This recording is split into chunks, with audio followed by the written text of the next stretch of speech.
So I don't always talk about drunk athletes, but when I do, it's the Drunk Athlete Show.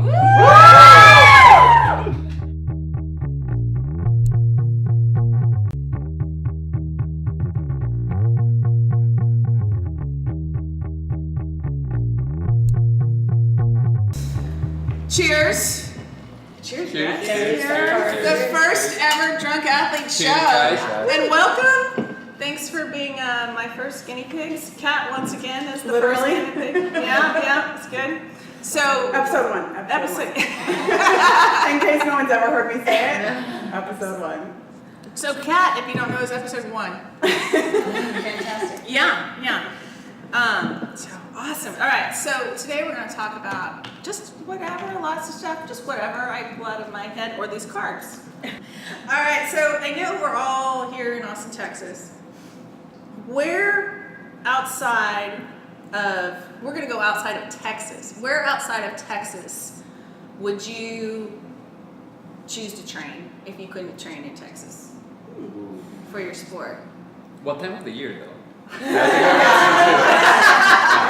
summer, if we're escaping the Texas heat. Okay, so yeah, you're for your training season, whatever that is. We're all in different sports. Well, okay, so we got Xterra, which is in swimming.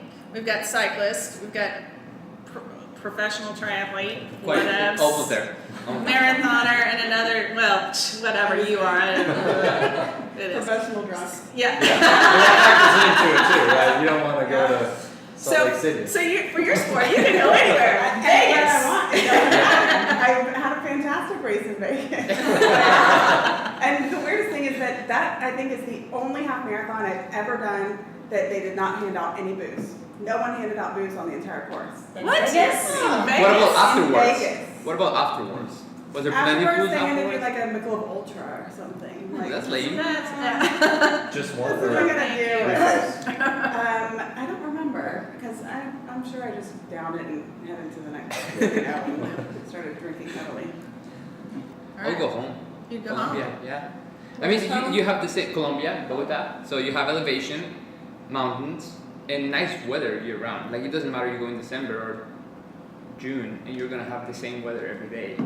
So that's Don't pretty you real predictable. athletes like to train in like the worst conditions so that you kick ass on race day? Like I would know. But I think 12,000 feet is not easy, right? It's pretty hard on your lungs, Right. and it's rough out there. I mean, there is a lot of climbing to do, so I think it's a good place. Well, Colombia is turning out ridiculous cyclists, like It is, stupid, Yeah. stupid fast cyclists, It's the water. stupid strong. It's Yeah. the Yeah, water. it's the water. No, we it's the started importing mountains. Colombian water to Texas. Guys, yeah. Yeah. I Like think that's the new business. I think we're touching on subjects that No, outside the scope. How's the mountain biking in Colombia? The mountain biking is very different. That's where I started really, and so I used to mountain bike with my dad, and it was a lot of jeep trails. We don't have as many single Technical, track. yeah. It's not as technical, but I think the real reason why we have so many cyclists is just you have mountains everywhere, and just the best example is from downtown Bogota, the capital. You have a 4-mile climb right from downtown, so it's hard to beat that, right? So I think that's a good place to train. And you like going home and racing there too. I do, yeah, and I like being with the family and mom taking care of me. Don't we all? Yeah, we all like mom taking care of us. So it's great, yeah, for sure. That's awesome. Mm-hmm. I want to go train in Colombia. You're more than welcome anytime you want. Okay, we'll see if they let His me. mom will take care of you. She will take care of you. Here's my lunch. I love that.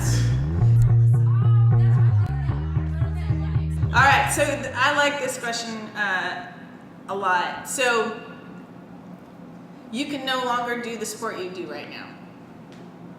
Any of them? Done. Oh. Done. Right. If with the triathletes and the Xterra, you have 3 to choose from. You can't do those anymore. What? Oh, so no biking, swimming, or running? No. No. What do you do? Pickleball, of course. I'm a trainer. I can't say no to him right here. Yeah. I mean, I still have 4 years of college basketball eligibility left. Perfect. And, I've not yet to this day entered the NBA draft. So, I mean, Perfect. maybe give it a shot. I think that would be good. You're tall, sort of. We're Not Could be. Speaking of people here at this table who are tall. So, That's awesome. Very. Can I, mean- would it be, does that have to be athletic? I know. I would honestly love to throw a lot of my energy into mentoring and coaching and helping to develop the same sport, There you go. but even if I couldn't participate, There you go. because it would be a way to be involved with something that I'm so passionate about, even though I couldn't participate. Couldn't do it anymore. Yeah, that's. Would you? Does that count? Yeah, Okay. absolutely. There's no right or wrong I'm like, answers I don't know, here. it's still cycling, but Yeah. I'm just not pedaling. Right. The easy way out. Yeah. Yeah. So would you find another sport to occupy some of that time? See, Would you take up I know. ping pong? Roller derby. Roller derby. That's a good Wow. one. Yeah. There you go. Roller derby. That's Jamie's over there. Jamie's like, Yeah. no way. Roller derby or diving. I was talking about Yeah. Salida I like pool that over one. here. Yeah, Has up the diving 3 boards. meter. I'd love to come over here. Yeah, Or maybe Like speed ice- skating. yeah. I don't Speed know. skating. Speed skating looks like That's- fun. that would be really fun. And Yeah. speed skaters cycle in the off season. They do. well, We have a lot of there you speed go. skaters in Colombia. Uh-huh. There you go. Meant to be. That's meant to be. There you go. Paula, what are you gonna do? I was a tennis player, so probably I will just Go back to play. that? Go back to tennis. It's a sport I like. I still follow it Okay. very regularly. So that would be a fun sport. Yeah. Yeah, do it with my dad when I visit. So I think tennis or just something. Just go weird, right? Like just go like some weird Olympic sport like curling. Yeah. Be like the freaking first Colombian doing curling. There you go. There you go. Nordic skiing, like something just off, like completely different, right? I think that would be fun. That would be awesome. Yeah. That'd be perfect. Which IOC sport, right, Olympic sport, do you consider not a sport, Oh. but an actual skill or hobby? He already named it. I've talked about it for years, and every time I see it, I'm just like, it's just not a sport. But It's just not. I just. So You're what saying is it? curling? Curling. Yeah. So in 1996, the Summer Olympics in Atlanta, I had shoulder surgery, so I was laid up for 8 weeks, and I watched every Olympic sport, rhythmic gymnastics, the ribbon twirling. The ribbon twirling. I watched it because I couldn't It's like- drive or move or anything, but that. That's got to be it. Ribbon twirling. What else? There's more out there. I know. Come on. A lot of target sports border on That's my thing. skill versus It's a skill. athletic, right? Yeah. Yeah. Which is still worthy of competing, yeah. but and we're not. I mean, we're not going to be discriminatory, but to call an archer an athlete or a golfer an athlete, Yeah. Golfing. Oh. Golfing is hard. Golfing is hard. I have a hard time. But Totally. for me, it's the shooting, not biathlon. Biathlon because now you've added either Nordic skiing or running Yes. to it, and you got to shoot a gun. and you got to put beer in the middle somewhere. That would be awesome. We're giving away too many ideas. When the Olympics adds in the beer mile as an Olympic Yes. sport, I think we're all in at Yeah. that point. But yeah, the shooting one for me is it, where like they just line up the gun and then just go poof, and somebody gets a gold medal. I'm like, what? How did that happen?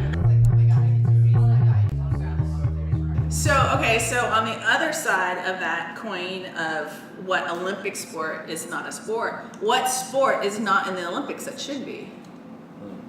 There's lots of them out there. There's a lot of sports out there that are like fringe sports. But maybe Is pickleball? I keep forgetting. we should look My into mother it. plays pickleball, and I'm completely intrigued by it. 'cause I've not We should played look it. into pickleball and make that an Roller Olympic derby sport. might be a good Olympic sport. That would be. That Because that would be interesting to watch on TV. And a Yeah. team sport too, wouldn't Yeah, it? team sports are always So good. That would be awesome. IOC pickleball. But is it a sport or is it a skill? We go back to our last question. Sport or You skill? mentioned roller derby bout. It's like football on wheels. Oh, okay, roller derby. I thought Yeah. pickleball. Oh, I was off here. okay. Sorry, guys. We're crossing over. Yeah. Pickleball pickleball. I don't even know what pickleball is. It's, Am I I the think only it's like a person? combination of squash and racquetball, but Still don't really know what those Is- I don't know. But the Racquetball. Georgetown Rec Is- Center has pickleball courts, so maybe we should all go play. Is there a pickle I'm involved? No. No. Okay. Well, no pickles. Yeah, that's a problem. Oh my gosh, you don't have accidents like that. All right, let's do another question. And I've asked this question a couple of times in some of the podcasts. So, how has technology changed your sport? With cycling, so much between all the different sensors and like the things that they can monitor now, oxygen levels and lactate and all of that with testing and air tunnels, but stuff that's available to everybody. They've even got the heads-up display now with your glasses to make it safer, so you don't have to look down at your Garmin. I don't know. It just makes it to where there's so much you can train, and so many different areas to improve. Does it make it boring as a sport? Do you think? So it depends. So I'm an accountant by day and an athlete by night. So I love the analytical stuff. So it's so much data. It's good in one way, but it can be overwhelming in another. Like for somebody just coming into the sport, it is so overwhelming. Because they're like, what's a watt? And how do I, But How do I eat? at the upper level, at the upper level of the sport, I love it because there's so many different factors that you can analyze and improve on, and things. Just your positioning on the bike can make such a big difference. With the aerodynamics of it. So I think the ability to measure so many different things and improve on them has changed with. So for the better? For the better, yeah, For the I think better. so. I mean, at the upper level, but it also makes it more intimidating to enter. Especially with the bike and cycling. I mean, the bike itself is a Right. tool, right? And Yeah. the technology around the bicycles, For sure. crazy. Yeah. I mean, we have the same problem in triathlon. I feel like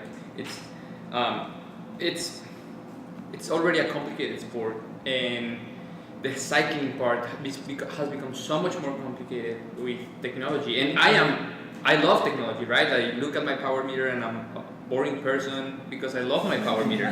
But people invite me to ride with them, and I'm like, I have to do my workout. But at the same time, it helps so much. It's hard. I mean, I do think that it requires a level of understanding of what you are doing and how you're using technology. Yeah. I don't know. In my sport, I feel like a lot of it is you can certainly utilize technology, but a lot of it is the technical skill. Because on a mountain bike, if you can't ride down a ledge, it doesn't matter what bike you're on.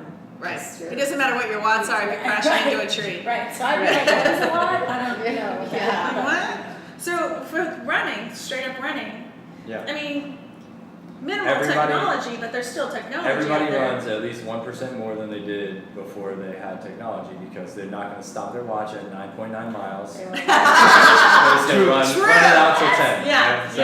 So, and think about how much we enjoy our sports, and think about if we were 20 or 30 years ago and we were doing this in Austin, Texas in August in cotton, right? And think about what we're wearing, right? Yeah. Yeah, I have that's compression just- shorts Yeah. that have like a secret treasure map on the inside because they have like these. They have a They treasure. have, it must be because there's all these intricate patterns of super compression in They have those specific tights. areas. Yeah, right? those like, are awesome. Like, and I wear them, and I don't know what they do, but But they didn't they exist feel before. great.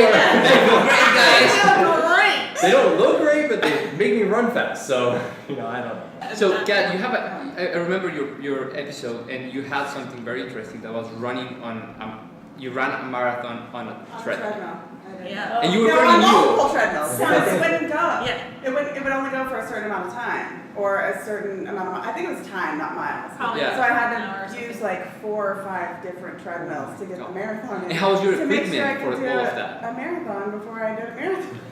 I never put any inside on it or anything. It was So horrible. not smart. But How was what? Like, were you like, I don't know, like you were very new, I guess, to the sport, Oh, yeah, I'd and never so did run you a just mile wear before. something like you knew what to wear? Like, it's just weird Well, to I me. just I kept trying different things and finding like the softest thing that I could find. Oh, that's because, great. Like, I didn't want any Were you wearing a snuggie? I was chafing, and so I'm like, okay, I want stuff that's really soft, that moves against me, and not cotton and stuff like that.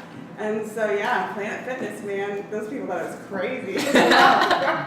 Here. My heart card that was Nipple blades. We don't have a problem with nipple chafing though. We're chicks. We wear bras. I know, but that was just a funny. That's actually. I would have used that card. You need to answer a question with a card. Let me know. Yeah. If you need to answer a question with a card, just hand it over and it'll be self-explanatory. That's fine. That is. So yeah, so I just read, about chafing, and I was like, okay, I don't want that, so I'm just gonna find really soft stuff, and I tested them all out before I did, that run.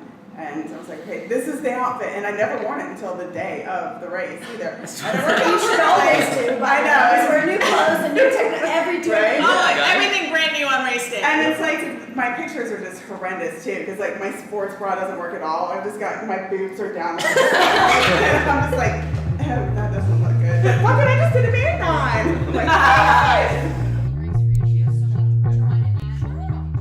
So let's talk about injury.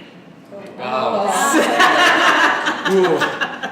That's Some of us know a little about injuries at this table. So, Mr. Dark right now. oh, it's so sad. We were having so much 3 hours. Yeah. I think your whole podcast was all like one crash after the other and how you came back from that. So, I mean, we can go with the obvious. You have a broken pelvis right now. So, and I'm recovering from knee surgery, but so what else? I mean, like, I have a broken toe. you have a broken toe. Which Oh, one? it's the worst. Okay. Body tape? It's the only thing you can do. No, it's been like 2.5 weeks, and there's not. It's fine. So when you get an injury, how does that affect how you come back or how you train moving forward? I think for me, in the past, I've pretty much just picked up where I left off once I've recovered. But this time, I'm actually taking advantage of it. So the way that my coach and I usually work is we run my base over the off season, and then we gradually build me through the season so that I peak somewhere around mid to late season. So the early races, I always do horrible at. Like they're horrible, right? So this year, because I've got this broken thing, and I'm like, we have so many great early season races in Texas, and then there's the Joe Martin stage race, and there's Valley of the Sun, like all of these super early season races. I was like, can we just train my butt off and have me ready to rip legs off in February, where everybody else is just kind of getting into it. But I've had this long extended off season so then I can start ramping up earlier. And so we're taking advantage of it, and I'm gonna be ripping legs off. You guys watch out for me in February.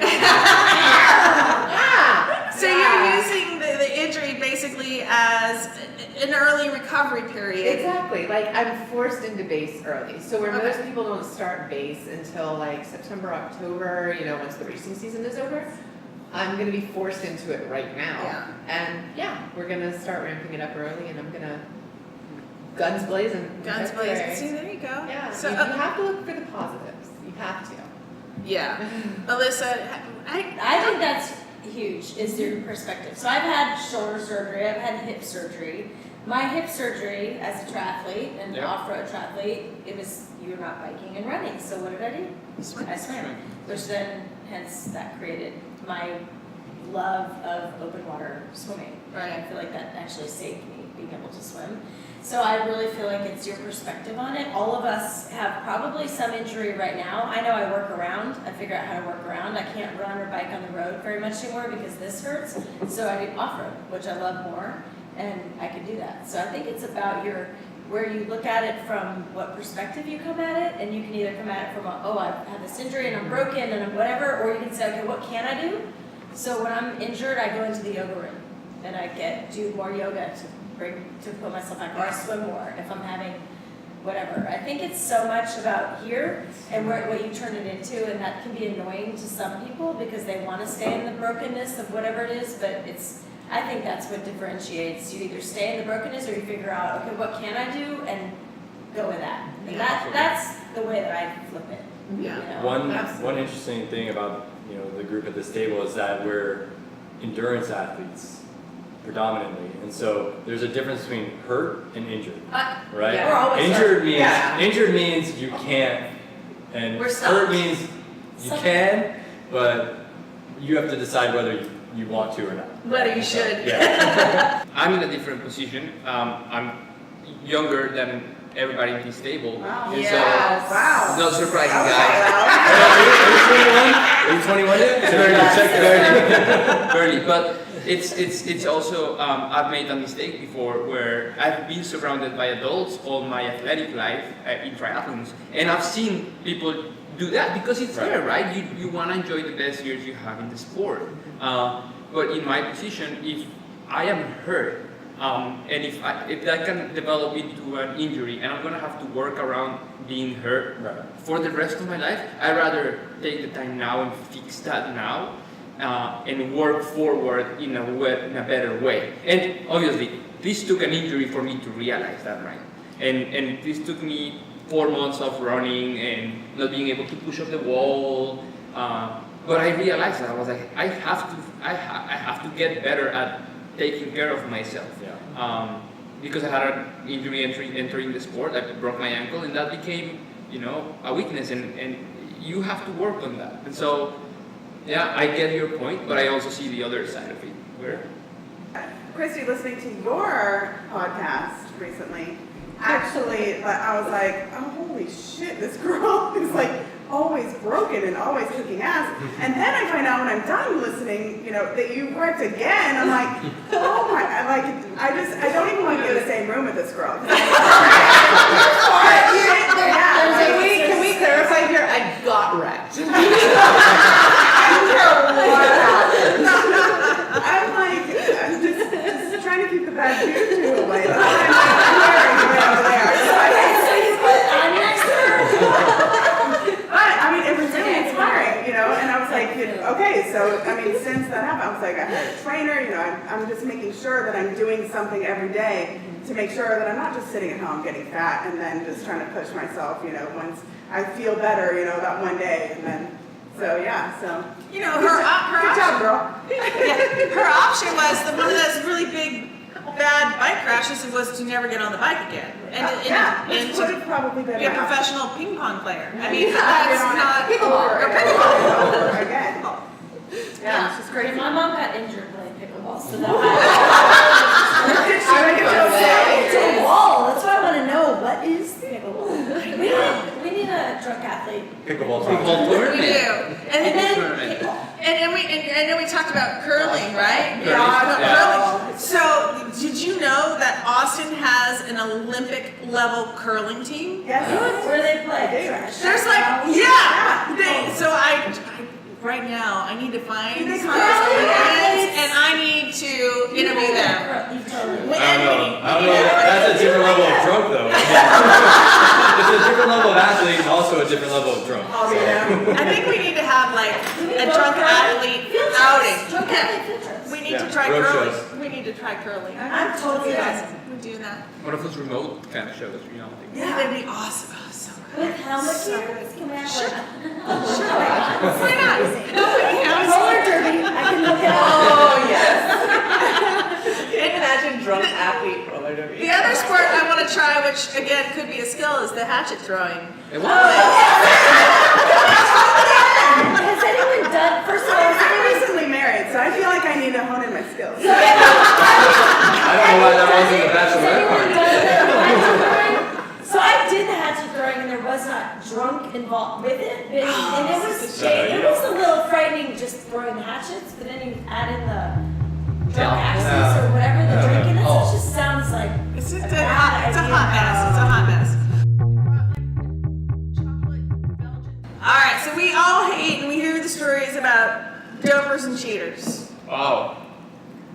None of us at the table are any of those. So, Well, I got a comment yesterday. I got a comment yesterday. Yeah. what happened? So, I guess this is Are you an a doper opportunity to and a clarify. No, but in a recent race where Erin was spectating, I mistakenly cut the course. The way it was, I got a flat, I was chasing third place, I was running my guts out, I missed a sign, and I arrived to the finish line in front of the guy that was supposed to finish in third place. I became aware when I crossed the finish line that, oh crap, I never passed this guy, and I finished in front of him. He obviously felt like I robbed him, and so he came. I was like, dude, you never passed me. Like, what's up there? I went to the race director and the race officials, and I told them, you need to disqualify me because I caught the course. It's the right thing to do. Yeah. However, yesterday in a local bike shop, a guy came to me and he literally told me, I heard you cheated at Marble Falls. And that absolutely broke me. Because if there is something that I pride myself, and Logan, who has been in most of my races here, knows that I'm a clean athlete, and I never cheated in a race, right? I feel like when you call somebody a cheater, that means they did it with intention. And I did a mistake. It was a fair mistake, right? I should have known the course. I missed a turn, and it happened, and so it sucked. And it really hurt me when I heard that. Aww. Yeah. Sorry. That's where he is. Yeah. Where is he?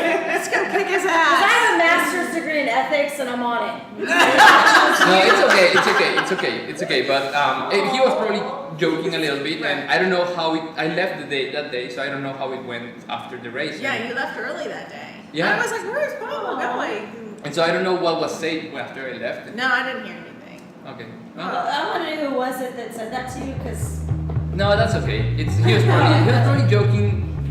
Yes and no, but Right. So, back to your question, sorry. we'll provide therapy around that later. when you are racing or you hear stories, you find something of somebody that has cheated or doped in a race that you've done, how does that affect you? Like, besides you losing points, or every once in a while we see the stories in Facebook of the people running marathons who skip miles, right? And they're not photographed on timing mats and stuff like that. How does that affect our sport? I don't know. I mean, there's people in charge to do the diligence to catch either people skipping timing mats or people that races that drug test, and the independent associations out there, and there's gonna always be ways around it, right? I mean, but we have to trust that people are doing their best to catch it too, right? Like, we may think and assume that people are doing their best to get around it, but people are doing their best to catch it too, right? So everyone's, the playing field should be even, but we should all operate as clean athletes as that it is. Like, we shouldn't say, oh, everyone else is doing it, so I should do it too. Right. So. Go ahead. No, go. So in cycling, it's not so much the cutting courses and stuff, it's the doping, and I think everybody is very aware of that. And for me personally, it's, you have your suspicions, but I have chosen to only just focus on my performance and give 100% and do everything that I can on race day to get the best result that I can. And if somebody else is cheating, it's very frustrating when it comes out, but at the end of the day, you can't dwell on it. Like, that's on them. And I mean, it's frustrating, but you really can't be sitting there on race day at the starting line looking at your competitors going, they're a doper. And you just have to kind of tune it out. At least I do.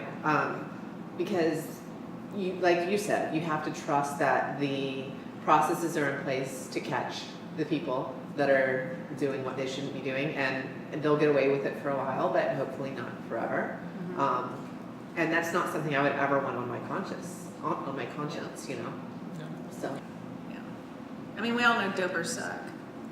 And I had a close situation about it. I had a person that I raced against last year. He finished, I think, in front of me in a 70.3, like 30 seconds in front of me. I got third that day, he got second, and he just got caught for doping in Kona 6 months later.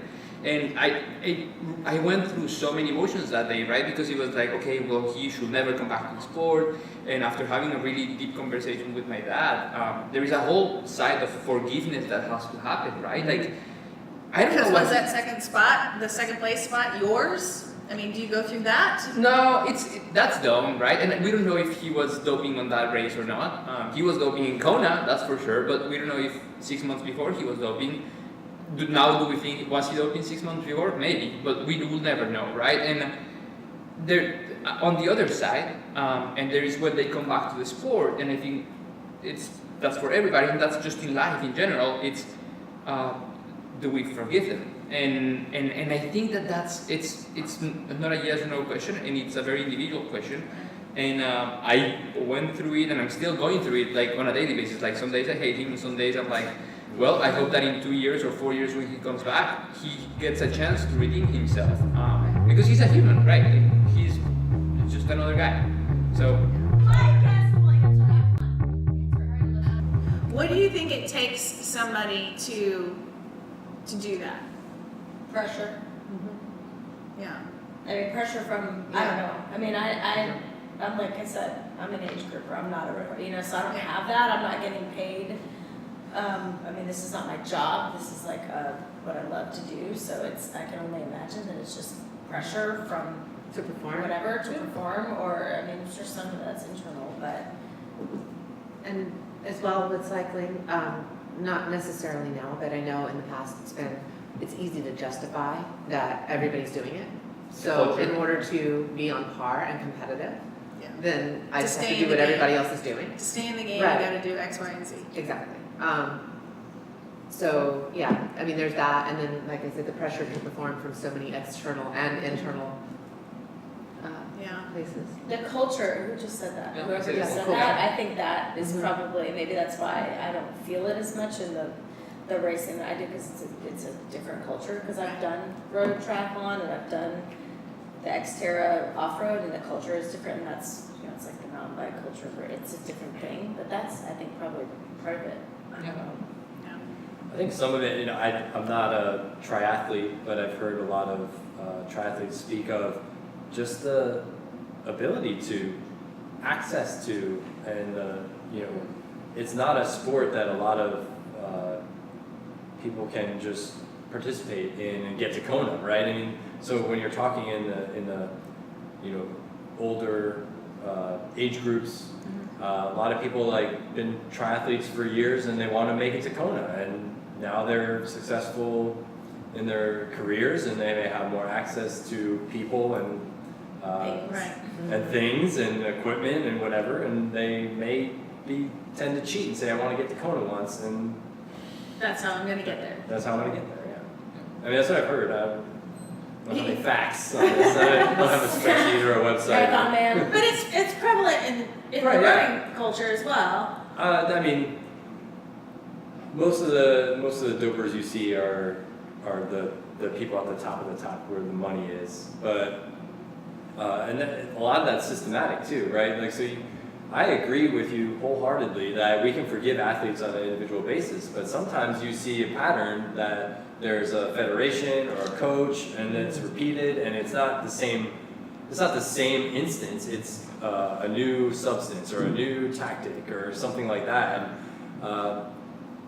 I agree that we should forgive athletes if they want to get back into the sport clean. But sometimes you got to pay attention to the circumstances that surround them and say, okay, well, this federation is getting caught. And whenever that guy gets caught, he gets kicked out. And you know what? He comes back 2 years later and he's clean, but he's not welcome by that same federation who has the new champion, right? Yeah. And so skepticism abounds there. So. Yeah. Doesn't affect me. No one near me is doping unless they've got a flat or they broke their leg on the riding course. It's dope. Not It's just dope. It's just fun. Thank you guys for being on the Drunk Athlete Show.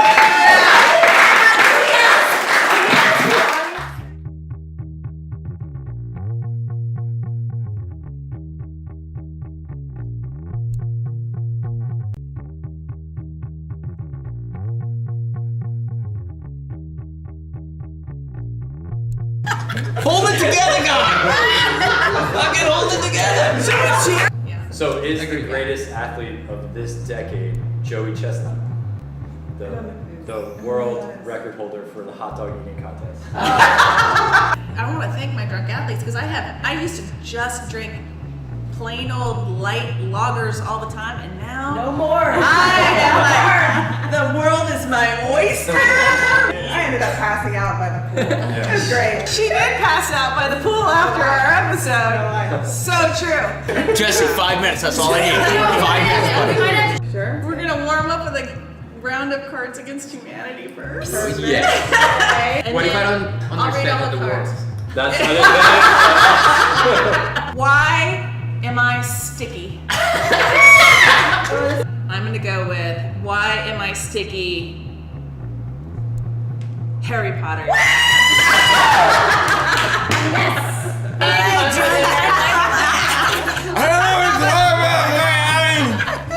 always full personality. Not a challenge. With your get it done. No pressure. I feel like he's gonna walk out. One more question and you all have to answer it. Kill, fuck, or marry? Oh wow. Alright, this is fun. Your choices are Gabrielle Reese, Shaun White, or our neighbor to the north, Cedar Park, Tanya Harding. So you're gonna kill Tanya Harding? I don't know how I'm gonna do it. Like, I wanna be really creative. Kill Shaun White? Of course. No, I will definitely fuck Shaun White. Because, yeah, he's kind of a cool guy, so yeah, definitely fuck him. Sorry, Mom. This is gonna get me in trouble. Alright, Ah, so let's do it. I'll marry Gabrielle. Okay. You have to climb up that one. What about you? Yeah, what's your answer? What would my answer be? Ooh, that's a good one. I would have to say, poor Tanya. Drunk athletes. But when I do, it's the Drunk Athlete Show. There you go, motherfuckers.